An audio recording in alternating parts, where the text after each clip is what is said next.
Hello friends, it's me, and today, home cook become master chef. Let's check out. This simple trick will make you master chef. Food theory from the food theorist. Together, let's go. Let's start.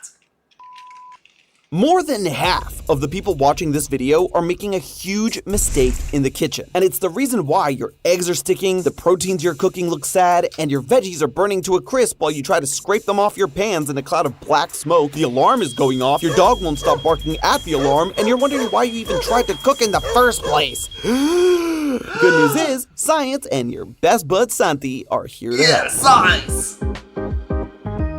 Hello Internet, welcome to Food Theory, the channel that sticks in your mind, not in your pan. And today, Hello Internet, welcome to Food Theory. Hi.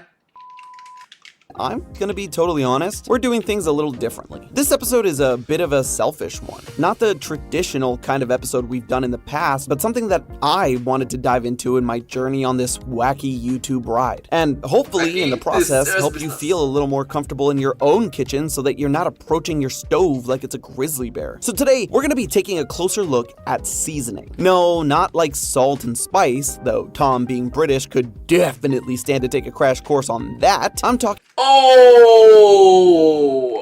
Bro!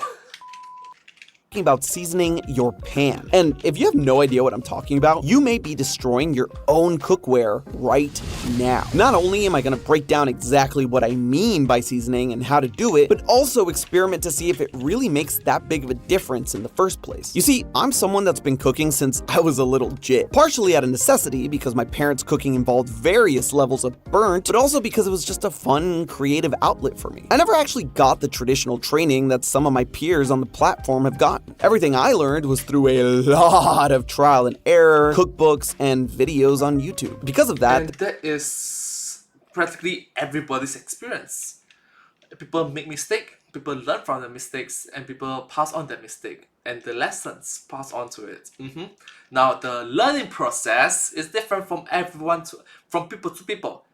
The learning material could be the same, but the learning process could be different. Some have good, some have bad, depending on the teacher, depending on the judge to become, a master chef. Joe Bostonich. there were some things I did just because that's what you're supposed to do without fully understanding the why or whether it truly makes a difference. But over the last few years, I've been taking control of my own kitchen more and more, and guess what? Now you're coming with me on that adventure. And listen, you might not be someone that cooks right now, but if there's one universal constant while we're alive, it's that we gotta eat. And one day, you're gonna find yourself in the kitchen with a pan that won't stop forcing you to turn your sunny side ups into scrambles, and you're gonna hear my voice whispering in your ear. You should have paid attention to this video. You should have also subscribed because now you have no idea what else you may have missed out on, all because you didn't click a button. Now, not only do you have egg stuck to your pan, you have egg on your face. So avoid that dark future by subscribing and sticking around to the end of the video. By the way, Okay, fun fact, you need a small amount of oil, not oil, okay? you may notice the delicious cookware I'm using, and yes, I did just refer to cookware as delicious, and you'd agree too if you got your hands on some of these bad boys. This is made in cookware, and the professional quality products they have aren't just for chefs in over 2,000 restaurants all over the world. They're made for you and me too, the home cooks that need reliable and high quality cookware to do what we do best. And that's the whole point, right? You might just be whipping up dinner for yourself or for your family, but that doesn't mean you shouldn't be using the best tools you can. And these are exactly that. The griddle is literally the most versatile pan I own. You can use it on anything, a grill, gas stove, electric stove. You can even just put it on your table. It won't cook anything there, but it looks sexy. Plus, you don't actually have to worry about seasoning it. It comes out of the box ready to use. And that is exactly what I did. Took it out and cooked some of the yummiest, crispiest bacon that I never got to have because Claudia Kirby'd it before I had the chance. But the star of Ooh, got Kirby. The show today is the carbon steel frying pan. Not only is this thing free of forever chemicals, something we covered earlier this year, meaning it's non-toxic, but it also gives you the best of both worlds. Sorry, not sorry, because it's true. It's the perfect hybrid of cast iron and stainless steel. And once you stick around to the end of the video to learn how to season it like a pro, you'll have perfect heat control in the best non-stick pan. So if you're burning your food on sticky pans you got off some random site, throw that out and go to my link in the description below to save on your griddle and carbon steel pan from Made In. Thank you Made In for sponsoring today's video. Now let's slip right back in. First things first, WTF. What is seasoning? Why should you do it? And should you block out your entire weekend now so you can suddenly season every pot and pan in your kitchen? Let's take this slow and in order. Seasoning is the process of making a non-stick layer or coating for your cookware. It may not seem like it, but a lot of materials used for pots and pans are actually porous, meaning they have tiny little holes which help the pan expand under high heat and avoid cracking, as well as distributing that heat evenly across it for a better, more consistent cook of whatever you're making. Cast iron pans and steaks are a match made in heaven for that exact reason, but those pores can lead to rust, since it means more surface area for the air and moisture to react with the metal. And it also means that whatever you're cooking can get into those microscopic holes and stick. Seasoning is taking an oil or fat and essentially cooking it into those pores to create a barrier that protects from rusting but also from sticking. This involves a process called— Yes, as I mentioned, a small tiny bit of oil, but not amount of oil. Don't do that. called polymerization. Hey, Yu-Gi-Oh! Freaking word that science could have chosen for this. And if anything, you should be seasoning your pans in order to work that word into your everyday vocabulary as much as possible. Polymerizing oil turns it from the liquid you're used to into what is basically plastic. Yeah, fun little trivia fact for you. Don't freak out though. It's not the type of plastic you're thinking of, like in water bottles or action figures. Let me explain. When you heat up oil just to the point of smoking a little, the small chains of molecules or monomers recombine and bind together into long chains or polymers, hence the name. The end result is, by scientific definition, a plastic. As you know by now though, scientific and conventional don't always line up, because this plastic isn't synthetic like the conventional plastic you're used to. I agree with you. Scientific and conventional doesn't really line up, but to the regular individuals that uses simple common sense, that they are uneducated about it, they will just laugh at you, and it genuinely sucks.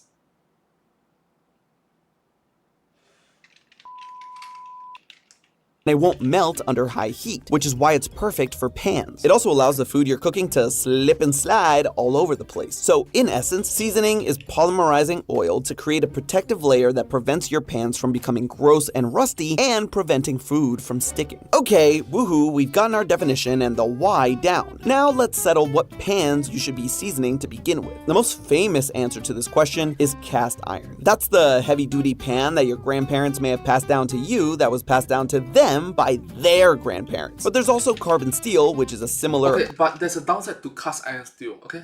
And it's a very huge problem, okay? Look, it's heavy AF.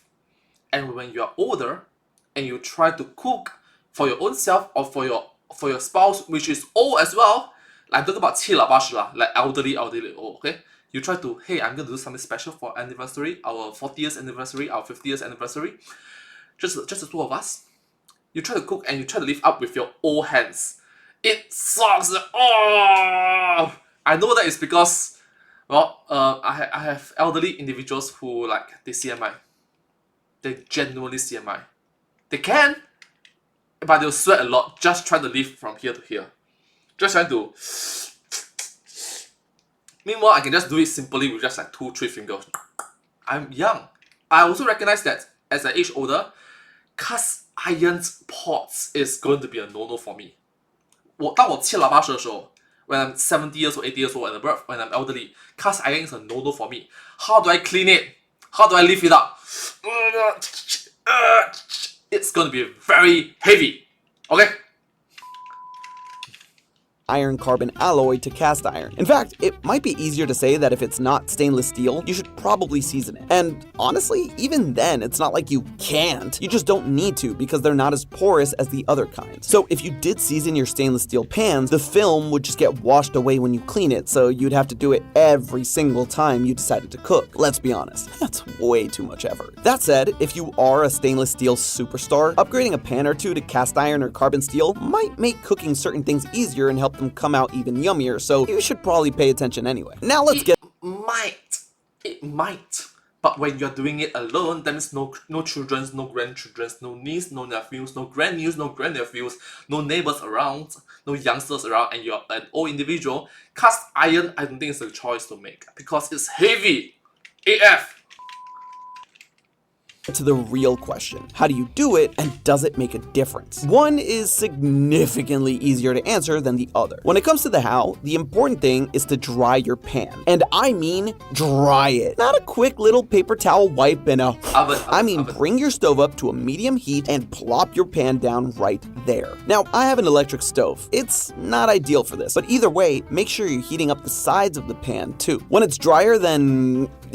what's a G-rated simile? Antarctica? Yeah, sure. That's when you're going to take it off the heat, wait for it to cool down just enough where you don't burn yourself if you touch it, and apply a comically small amount of oil to it. What kind of oil you use here is the most important thing in this entire process. Some people swear by things like bacon fat or lard, but they aren't actually the best choices because they're high in saturated fats, which don't Wagyu. Expensive Wagyu. Don't polymerize as easily as unsaturated fats you find in the quote-unquote healthy oils like vegetable, canola, or grapeseed. The other advantage with these oils, and the other thing to look out for, is a high smoke point. Something like olive oil not only imparts a pretty strong flavor, but also has a low smoke point and is more likely to burn in the process of seasoning, and what you end up with is a splotchy, sticky layer of grossness. Whatever your choice though, make sure you use a tiny amount and really get in there with a paper towel. Up, down, all around on the Even the outside as well. Outside. Yeah. Not just the inside, but outside as well. inside and outside. Speaking of slipping, once you're done and your pan is oiled up like a pre-show bodybuilder, it's time to stick it in the oven. The temperature depends on the oil you end up using, since you'll want it right at or just below the smoke point. If it's too high, you'll burn the oil, which isn't ideal. If it's too low, polymerization won't occur. In my case, for the vegetable oil with a smoke point between 400 and 450 degrees Fahrenheit, I put my oven to 400 and stuck my pan in upside down for an hour. Yeah, an hour. I wasn't kidding about having... No, actually not for an hour. From what I know, you can just put there at 55 minutes, and then the once the machine off, the last 5 minutes or for 50 minutes, let's say 50 minutes, 55 minutes, just and once it reaches down there, the machine off. For the next 5 minutes or for the next 10 minutes, it cools down, in which you can hold it, even if you're holding a glove. If you hold a glove and you still hold it, it's gonna burn you. It's hot. Okay, technically speaking, to be honest with you, 1 hour, 55 minutes, on the grand scheme of things, it doesn't really matter, right?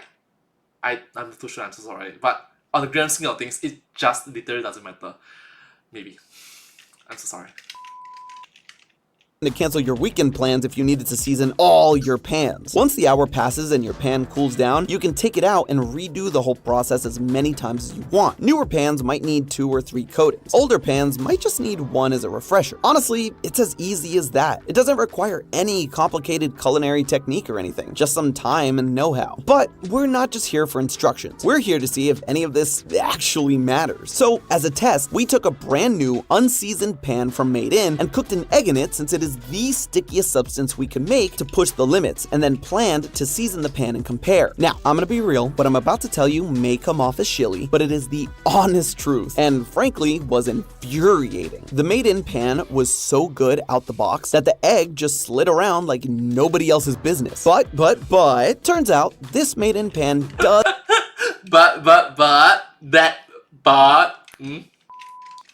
does come pre-seasoned. So yippee for the customer, aw for me and my experiment. And since my other pans are well taken care of and seasoned, I wasn't gonna be a masochist and strip all of my hard work from them. Instead, I moseyed on over to one of my closest friends' house because he uses crappy pans. Not only that, he doesn't take care of them because he's reckless, uncaring, and will probably die alone. Perfect for my experiment. To up the Don't say that to your friends. Don't say that. That's an insult. That's rude. That's impolite. That's unfriendly. That's not nice. That's bad manners. He's a friend, right?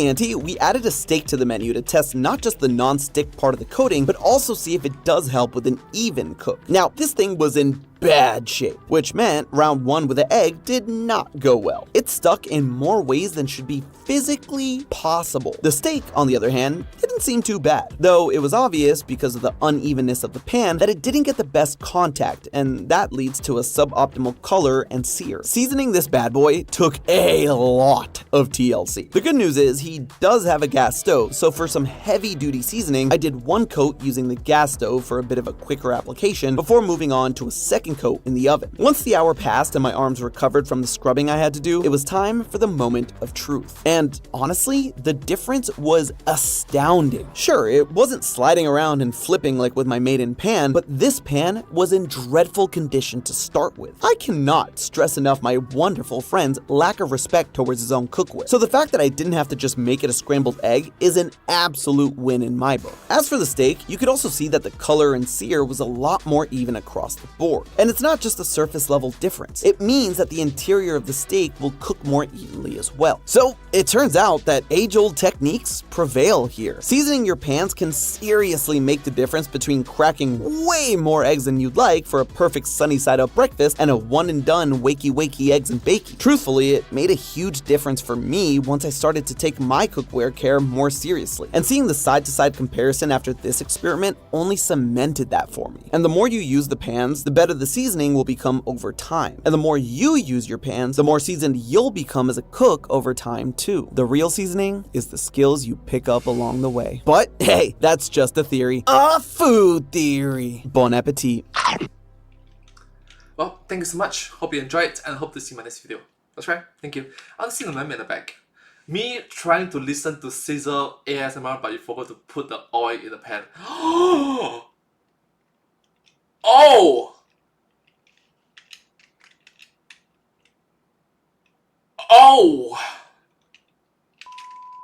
But hey, that's just a theory. A food theory. Bon appetit. And I hope to see you all in my next video. Thank you so much. Subscribe. Thank you.